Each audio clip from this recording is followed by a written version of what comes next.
বন্ধুরা, এক সময় যে তোমার ছিল সবচাইতে কাছের ব্যক্তি, কাছের বন্ধু, প্রিয় বন্ধু, সেই ব্যক্তি এক সময় তোমার শত্রু হয়ে উঠেছে কবে, জানতে অজান্তে তুমি নিজেও হয়তো বা অনুধাবন করতে পারোনি।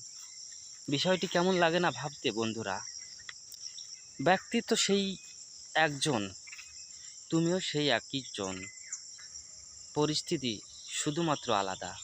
বন্ধুরা, পরিস্থিতি আমাদের নির্ধারণ করে আমাদের সম্পর্ক, মনের অবস্থা আর জীবনের লাইফের ঘটনাগুলো নির্ধারণ করে দেয় মানসিকতা। আর সেই মানসিকতার দৃষ্টিভঙ্গি থেকে আমরা বিবেক বিবেচনা করে থাকি কোন ব্যক্তি আমাদের শত্রু এবং কোন ব্যক্তি আমাদের মিত্র।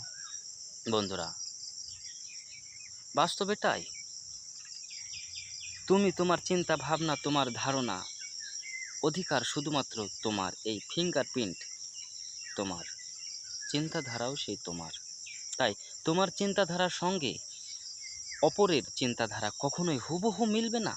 কারণ তোমার চিন্তাধারা তুমি, তোমার ফিঙ্গারপ্রিন্ট তুমি, তোমার ভয়েস তুমি, তোমার চোখের সাইজ, তোমার চেহারা, এটা শুধু তুমি।